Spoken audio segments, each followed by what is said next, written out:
Good morning बच्चों। आज हम फिर से हाजिर हैं एक नई वीडियो में एक नए टॉपिक के साथ। और आज हम चर्चा करेंगे रहीम के दोहे पाठ के क्वेश्चन आंसर पर। तो चलिए शुरू करते हैं। और पहला इंस्ट्रक्शन ये दिया गया है कि निम्नलिखित प्रश्नों के उत्तर दीजिए, जिसमें पहला क्वेश्चन है, प्रेम का धागा टूटने पर पहले की भांति क्यों नहीं हो पाता। इसका आंसर होगा, प्रेमपूर्ण संबंध यदि एक बार टूट जाता है तो उसमें पहले जैसा अपनापन नहीं रह जाता और मन में दरार पड़ जाती है। जिस प्रकार धागे को जोड़ने की कोशिश में धागे में गांठ पड़ जाती है, उसी प्रकार प्रेमपूर्ण संबंधों की डोरी टूटने पर उसमें संशय की गांठ पड़ जाती है। यह है पहला क्वेश्चन का आंसर। अब हम देखेंगे दूसरा क्वेश्चन, हमें अपना दुख दूसरों पर क्यों नहीं प्रकट करना चाहिए। अपने मन की व्यथा दूसरों से कहने पर उनका व्यवहार कैसा हो जाता है। इसका आंसर होगा, हमें अपना दुख दूसरों के सामने इसलिए प्रकट नहीं करना चाहिए क्योंकि दूसरे लोग हमारे दुख की बात सुनकर मन ही मन प्रसन्न होते हैं। कोई किसी का दुख दर्द नहीं बांटता है। अपने मन की व्यथा दूसरों से कहने पर लोग हमारी दुख दर्द की बात सुनकर हमारा मजाक उड़ाते हैं। सच्ची सहानुभूति कोई नहीं जताता है। अगला क्वेश्चन है, रहीम ने सागर की अपेक्षा पंकजल को धन्य क्यों कहा है।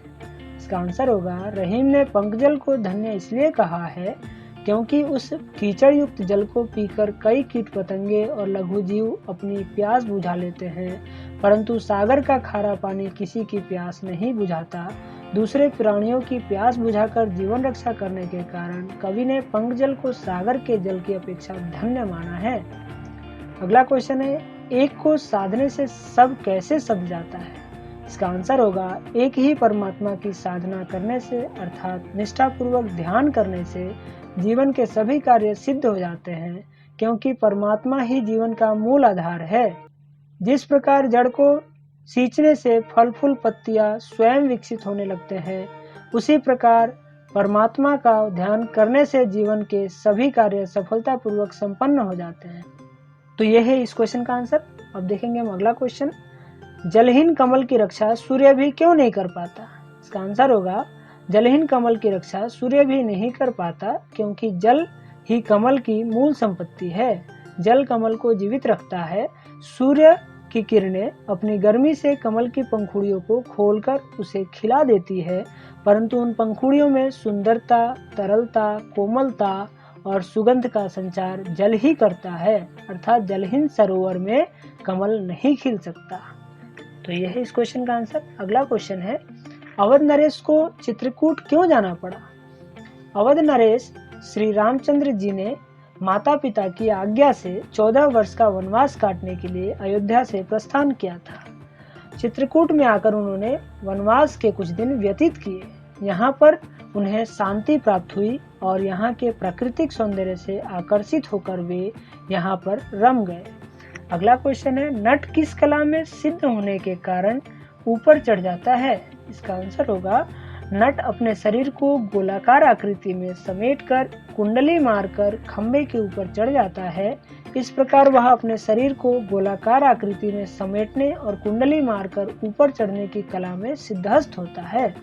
अगला क्वेश्चन है, मोती, मानुष, चून के संदर्भ में पानी के महत्व को स्पष्ट कीजिए। इसका आंसर होगा, मोती के संदर्भ में पानी का अर्थ है चमक, मानुष के संदर्भ में आत्मसम्मान और चून के संदर्भ में पानी आटा गूंथने के काम आता है। कवि का कहना है कि पानी के बिना मोती पर चमक नहीं आती है और चमक न होने से मोती का कोई मूल्य नहीं होता।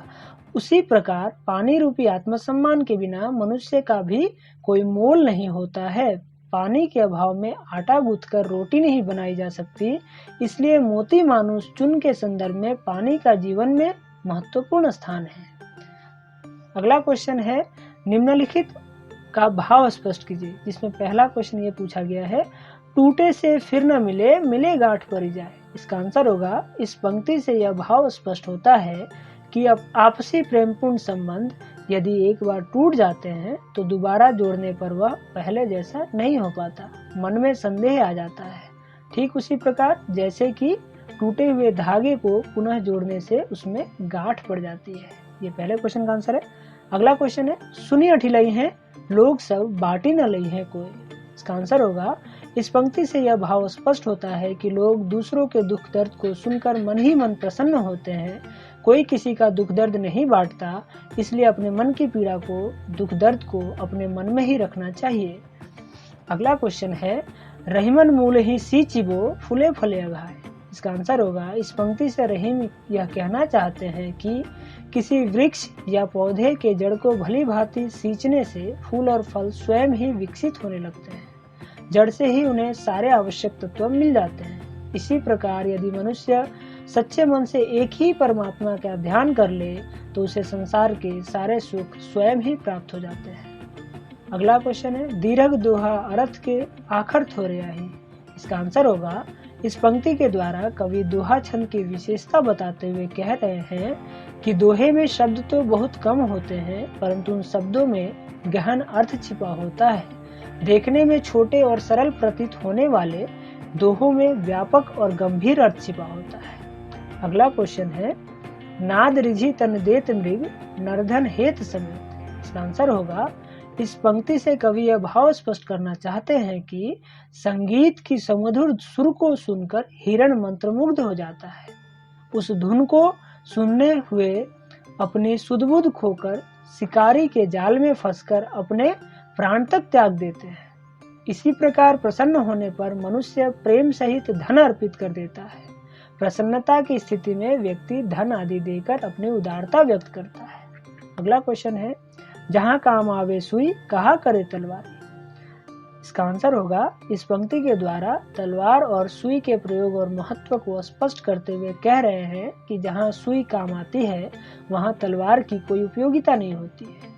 दोनों का अपना अपना महत्व है, अतः छोटी और बड़ी चीजों का अपनी अपनी जगह महत्वपूर्ण स्थान है। अगला क्वेश्चन है, पानी गए न उबरे मोती मानुष्य। इसका आंसर होगा, इस पंक्ति से यह भाव स्पष्ट होता है कि पानी का जीवन में विशेष महत्व है। पानी अर्थात चमक के बिना मोती की कोई उपयोगिता नहीं होती। पानी अर्थात आत्मसम्मान के बिना मनुष्य का जीवन व्यर्थ है। पानी के बिना आटा नहीं गूंथा जा सकता। यहाँ गूधा लिखा हुआ है, गूथा होगा तो था, ठीक है। इसलिए मनुष्य को जीवन में के महत्व को समझना चाहिए। अगले क्वेश्चन के इंस्ट्रक्शन दिया गया है, निम्नलिखित भाव को पाठ में किन पंक्तियों द्वारा अभिव्यक्त किया गया है। तो पहला क्वेश्चन है, जिस पर विपदा पड़ती है वही इस देश में आता है। इसका आंसर होगा, जा पर विपदा पड़त है सो आवत यह देश। अगला क्वेश्चन है, कोई लाख कोशिश करे पर बिगड़ी बात फिर बन नहीं सकती। इसका आंसर होगा, बिगड़ी बात बने नहीं लाख करो किनको। अगला क्वेश्चन है, पानी के बिना सब सूना है अतः पानी अवश्य रखना चाहिए। इसका आंसर होगा, रहीमन पानी राखिए बिनु पानी सब सुन। फिर अगले क्वेश्चन के लिए इंस्ट्रक्शन दिया गया है, उदाहरण के आधार पर पाठ में आए निम्नलिखित शब्दों के प्रचलित रूप लिखिए।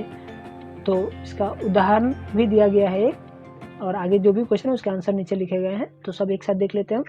कोई का अर्थ होगा कोई, जे का जो, ज्यों का जैसे, कछु का कुछ, नहीं का नहीं, कोय मतलब कोई, धनी मतलब धन्य, आखर मतलब अक्षर, जिया मतलब जीव, थोड़े यानी थोड़े, हो यानी होता है, माखन यानी मक्खन, तरवारी यानी तलवार, सींचिबो यानी सींच, मूल ही यानी मूल जिसको जड़ भी कहते हैं, यानी पीते ही, पियासो यानी प्यासा, बिगड़ी यानी बिगड़ी, आवे यानी आए, सहाय यानी सहायक, उबरे यानी उबरे बाहर निकलना, बिनु यानी बिना, बिथा यानी व्यथा, अठिलहे यानी इठलाएंगे मजाक उड़ाएंगे, परिजाए पड़ जाता जाती है, पड़ जाता है या पड़ जाती है। तो ये है इस चैप्टर का आखिरी क्वेश्चन। आशा करता हूँ कि आपको सारे क्वेश्चन के आंसर समझ में आ गए होंगे। अगर अब भी आपको कोई डाउट रह गया हो या आपको किसी क्वेश्चन का आंसर नहीं समझ में आया हो तो आप मुझे नीचे कमेंट बॉक्स में लिखकर बताइए, मैं आपके क्वेश्चन का जवाब जरूर दूंगा। तो ठीक है, हम मिलते हैं अगली वीडियो में एक नई टॉपिक के साथ। तब तक के लिए धन्यवाद।